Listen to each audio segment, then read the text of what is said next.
ስለዚህ ቴዲ አፍሮ አናጺ አይደለም፣ ኢንጂነር አይደለም፣ ዶክተር አይደለም። ዘፍኖ ነው የሚበላው።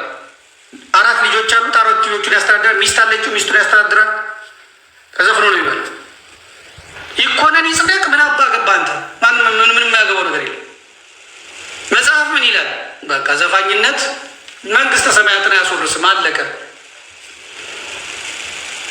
ዘፈን የስጋ ስራ ነው። አለቀ። እናንተ የሃይማኖት እንትን ሀገር ነው እንዴ? አዝማሪ አይበላም የሚባልበት ሀገር ነው እንዴ?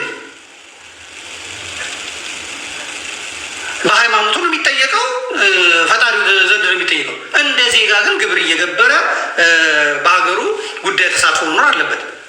የኢትዮጵያ ቴሌቪዥን የአብይ አህመድ ነው አይደለም? የብልጽግና ነው አይደለም? የኦሮሞ ነው አይደለም? የኢትዮጵያ ቴሌቪዥን የህዝብ ቴሌቪዥን ነው። ስለዚህ ሙዚቃ ሲወጣ ዜና ይሰራል። ሙዚቃ ሲወጣ ለህዝቡ በቴሌቪዥን ይከፈታል። ምን ስለሆነ? የህዝብ ስለሆነ ታለቅ። ይሄ ዜጋ ሰርቶ እንዳይበላ ተከልክሏል። ህዝብ ከህዝብ ያባላል። 4 ኪሎ 4 ኪሎ ማለ ጊዜ ጀቴናንቲ ጀሪ ባለ ጊዜ ትለኛለች እንትኖቹ ምናምን። አዎ ባለ ጊዜ እኔ ምን አባሽ ታመጫለሽ የሚል በቴሌቪዥን እየለቀቅ የመንግስት መስሪያ ቤት የመንግስት ሰዎችን እዛ አስቀምጠህ እያደረግ ይህ ስለ አንድነት ዘረኝነትን ጎጥን የሚያወግዝ እኛ እናደርጓለን ለምትሉት ነገር የሚመቸውን ነገር እንትን የሚል ሰው እንዳይበላ ማድረግ ይሄ ግፍ ነው እያልኩ ያለሁት። አህመዲን ጀበል የኢትዮጵያ ቤተክርስቲያን ጠላት፣ የኢትዮጵያ ጠላት እንደሆነ አውቃለሁ። አህመዲን ጀበል ለክርስትና ኦርቶዶክስ ያለውን ጥላቻ አውቃለሁ። ግን እስታሰረ ማናሰረው? ወያኔ ተጠይቀው በማሰሯ ተቃውሞ የለኝም። ታመመ ምኑን ኩላሊቱን አይታከምም አለች ወያኔ። 600 ሺህ የነበረ ፌስቡኬ ላይ አስተባብሬ ብዬ ጮኩኝ። ምኑ በዜግነቱ አንዳንድ ሰዎች መጥቶ እሱ እስላም ነው ምን አገባ ይጥፋ፣ እስላምነቱ መች ታየኝ? እኔ አንድ ሰው መታከም አለበት ነው እንጂ ያልኩት አንድ እስላም ኦርቶዶክስ ክርስቲያን አላልኩም። እኔ ሰው ስትሆን እንደዚህ ነው የምታስበው። እሱ እኮ የኢትዮጵያ ጠላት የኦርቶዶክስ ጠላት ነው። ጉዳዩ ነው እሱን በሚጠየቀው ይጠየቅ። አሁን እያልኩ ያለሁት ልጅ አለው፣ ቤተሰብ አለው። ይሄ ሰውዬ ታሟል፣ መታከም አለበት። አለቀ። ያኔ ያልጠየቀኝ ሰውዬ ዛሬ እዚህ መጥተህ ቴዲ ምን አገባ አንተ? ዘፈን እኮ ያስኮንናል። ምን አገባ? ልክ መስከረም ሲመጣ በየቤት እየከፈል አበባዮ ለምለም አበባዮ እያልክ ቆይተህ ትመጣና ዘፈን እኮ ኃጢአት ነው ትለኛለህ። ከዛ ደግሞ ትመጣና ጎንደር ጎንደር ይህን ቴዎድሮስ ሀገር ትልና ከዛ ስትበለጽግ ዘፈን እኮ ኃጢአት ነው ትለኛለህ። ጥቁር ሰው ምኒልክ ስትል ትቆይና አሁን መጥተህ ዘፈን ኃጢአት ነው ትለኛለህ። ሟርተኛ። እኔ ድሀ ተበደለ ፍርድ ተጓደለን ያልኩት ይሄ ሰውዬ ቄስ አይደለም፣ ሼክ አይደለም፣ ፓስተር አይደለም። አለቀ። እንዳለ ደግሞ ሙዚቃ የሚያቀናብሩት በሙሉ ደግሞ ጴንጤዎች ናቸው። እነሱ የኢየሱስ ናቸው። ከዛ ዘፋኝ ሲመጣ ሰርተው ይበላሉ።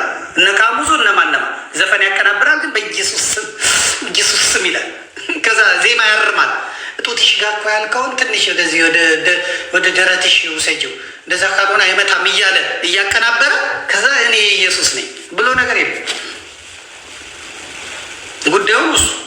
ይሄ ሰውዬ ግን ዘፋኝ ነው። አለቀ። ሲኦል ይገባል። ምን አገባህ? ምን አገባኝ? ሲኦል ይገባ መንግስተ ሰማያት ምን አገባኝ? ሳስተምር ዘፋኝነት ሲኦል ያስገባል እላለሁ። አለቀ። ዘፈን የስጋ ስራ ነው እላለሁ። አለቀ። ከዚህ በተረፈ ግን እኔ በቃ ስራዬ ነው ካለ መብቱ። ብዙ ሰዎች ቡና ቤት አላቸው።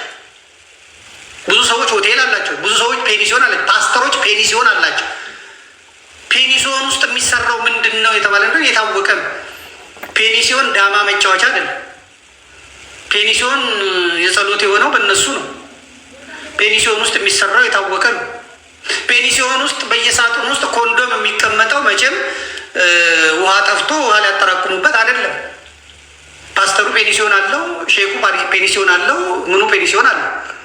እና ፔኒሲዮን ያለው ሰውዬ ያንን ገንዘብ ሰብስቦ አምጥቶ ፔኒሲዮን ውስጥ የሚገቡት ባለትዳሮች ይመጣሉ፣ ተሰራርቀው ይመጣሉ፣ ልጃገረዶች ይደፈሩበታል፣ ማንም ይርመጠመጥበታል። ያንን ገንዘብ ሰብስቦ መጥቶ እገሌ ምናምን ለቅዱስ ሚካኤል 3000 ብር ሰጡ ልልበሉ በመና ያንሳል በጣም ያንሳል። እዛ ቸርቹ ጋር ሴት ደግሞ ጌታ መንፈስ ነግሮኛል አቱንትና በረከታቸውን የለባቸውን ወጥተሰ አንድ ጊዜ ለጌታ እዛ ደግሞ ይታጀባል። እዚህኛውም በከበሮ ጀምሯል። እኛ ኦርቶዶክሶቹ ጋር በከበሮ ተጀምሯል። አቶ ገሌ ሰጥቶ ጽናጽል ይደረጋል። እዚህ ጴንጤዎቹም ጋር ደግሞ ተጀምሯል። ልክ አንድ ሰውዬ እንደዚህ ምናምን ሰጠ ሲባል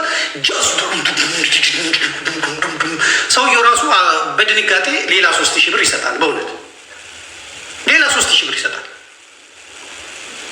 ይህንን ዝሙት ሲቸረችር የሚኖር ሰውዬ ይሄንን ግልሙትና ሲቸረችር የሚል ሰውዬ በጻድቅ ስም ተቀብለህ ታመጣና ቴዲ አፍሮ ጋር ስትደርስ ዘፈን ኃጢአት ነው ኃጢአት ነው።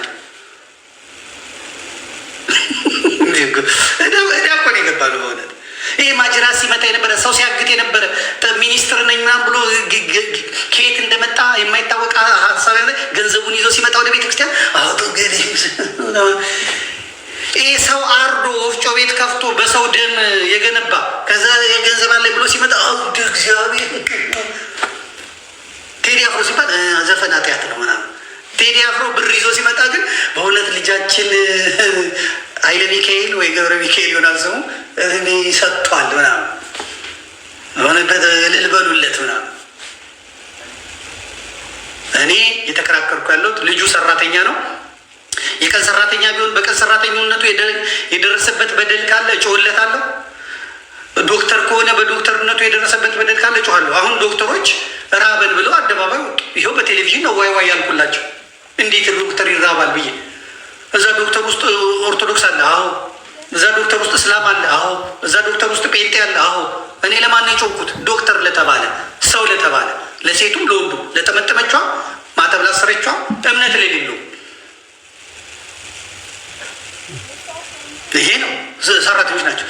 ስለዚህ ዶክተሩ እኮ ጴንጤ ነው እና አንተ ምን አገባህ እንዴት ይባላል? አይባልም።